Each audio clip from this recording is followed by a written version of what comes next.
உச்சநீதிமன்றம் சொல்லுது,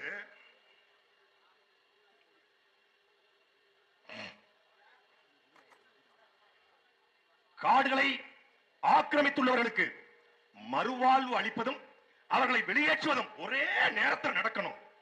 மனிதாபமான காரணங்களை காட்டி ஆக்கிரமிப்பு பணிகளை காலவரையின்றி தாமதப்படுத்தக்கூடாது. யாரு? உச்சநீதிமன்றம். ஆக்கிரமிப்புகளை அகற்றுவதற்கான தெளிவான காலக்கெடு ஒரு திட்டத்தோடு நடைபெற வேண்டும். வனப்பகுதியை ஆக்கிரமித்துள்ளதாக கண்டறியப்பட்ட 118 அரசு ஊழியர்கள் மீது ஒழுங்கு நடவடிக்கை எடுக்கணும். வனப்பகுதிக்குள் அமைந்துள்ள அனைத்து அரசாங்க நிறுவனங்கள், பள்ளிக்கூடம், அங்கன்வாடி, ரேஷன் கடை இதெல்லாம் அகற்றப்படணும். ஆக்கிரமிக்கப்பட்ட வனப்பகுதிக்குள்ளே மின்சாரம், சாலை வசதி, போக்குவரத்து உடனடியாக தடை பண்ணிடணும்.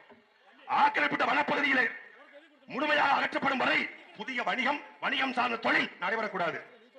இந்த உத்தரவுகளை, இது ரொம்ப முக்கியமான பாயிண்ட், இந்த உத்தரவுகளை மாநில அரசு நிறைவேற்ற தவறினால் ஆக்கிரமிப்புகளை அகற்ற துணை ராணுவத்தை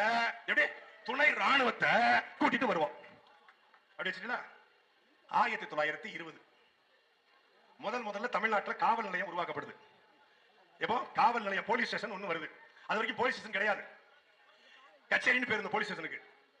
அப்போ இந்த ஊபி, மாப்பி, பீகார், அஸ்ஸாம், ஒரிசா அப்படியே ஒண்ணா கட்டுப்படுத்துறாங்க. யாரே வெள்ளக்காரன் அப்படியே கட்டுப்படுத்திட்டே வரும் பொழுது மதுரைக்குள்ள கொண்டு ஒரு காவல் நிலையத்தில் போடுறான்.